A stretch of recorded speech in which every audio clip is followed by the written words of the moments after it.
Segmentdrift i title.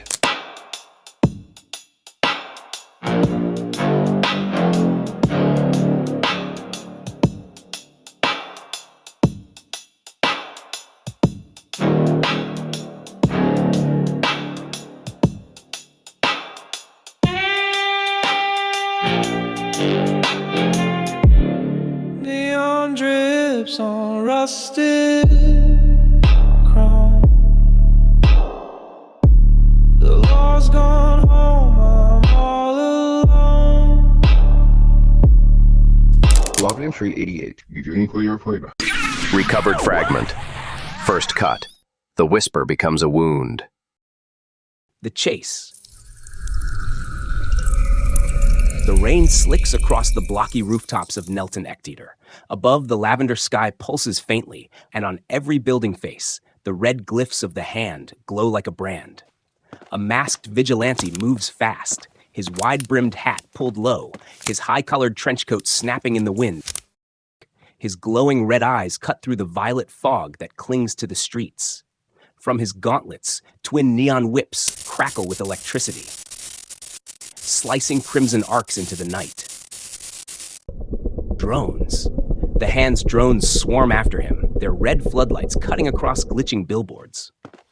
The man, known only as the Scarab, vaults a rooftop, slides on a slick surface, boots skidding on wet metal, and then with a flick of his wrist, lashes a whip to an antenna, pulling himself upward with a sharp jolt. The chase isn't for his survival. It is theater, a myth being made. Above it all, untouched by the chaos, a white static butterfly, the Muralaeth, drifts lazily through the storm. Glimpses of rebels. In the city's lower districts, a small human woman with neon green hair crouches at the edge of an alley. Her baggy pants and loose jacket conceal her small frame. She clutches a glowing Embertech device and tosses it into the street. It bursts in a flash of noise and light, scattering a squad of patrolling drones. Beside her, a muscular archer with long white hair and red war paint draws back his black cyber bow that string a taut, glowing red laser line, tense, high-pitched bowstring. He looses a shot that splits into a chain and severs two drones at once, metallic crash. His presence is silent and immovable. Series of quick slicing sounds through static. Behind them, a towering mystic in a cyan poncho raises his thick arms, weaving threads of glowing static into a knot. Low hum of woven static threads. His hood shadows his face, but his green eyes blaze with a fierce calm. They vanish back into the fog as quickly as they appeared. Their names unspoken. The boardroom, cold electronic hum, data beeps. Cold light cuts across a corporate boardroom high above the city. Around the long, polished table sit faceless hand officials, their black uniforms stark against the clean white walls. They stare at their glowing glyph-lined tablets. At the center sits a man in a sleek black pinstripe suit, its faint purple glyphs alive with the hand's signal. His long blue hair is tied back, his face clean-shaven and disciplined. This is Corporate J. On his tablet, a flashing red warning blares in silence. High-threat entity, the Red Scarab. The crimson scarab glyph glows bright, reflecting across his face. He masks his unease. He says nothing.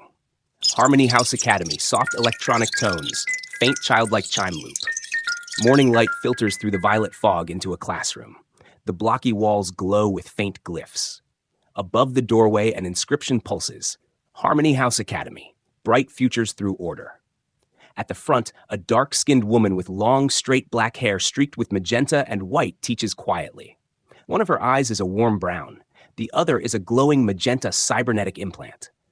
This is Maggie. Children repeat lessons from holographic screens in monotone.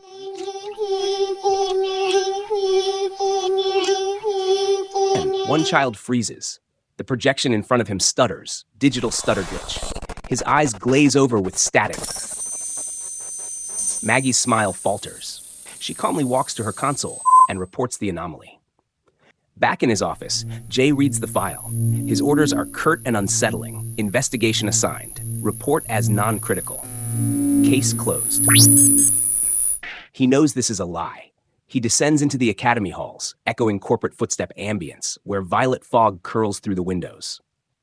Maggie greets him with a quiet suspicion, a look in her eyes that asks a question no one else would dare to. They meet for the first time. Their dialogue is clipped and professional, a scripted dance in a city of lies. But as they share a glance at the glitching child, something unspoken passes between them, a seed of shared doubt. Scarab in the tunnels, dripping water, echoing footsteps. Night falls again. A deserted subway tunnel, thick with violet fog and lit only by the faint glow of broken neon signs. The Red Scarab kneels before a glyph etched into the damp stone wall. He touches it, and it glows a furious red, pulsing with static, low-resonant hum. The stone cracks, a crack sound, revealing a hidden data chip. He hears it again, the faint, distorted echo of laughter, distant, glitching laugh that seems to come from nowhere and everywhere at once. The static butterfly flutters once more above him, soft, fluttering wings layered with static, then vanishes. The scarab's mask glows brighter, electric pulse swell, his angular silhouette sharp against the lavender storm outside. He pockets the fragment and disappears into the shadows, coat rustle, footsteps fading. Increasing static hiss, swelling ominous hum. In Nelton Ectitor, truth is a whisper, memory is a weapon, and lies glow on every wall. The scarab runs, Maggie teaches, Jay obeys, but all storms begin the same way, with a single cut.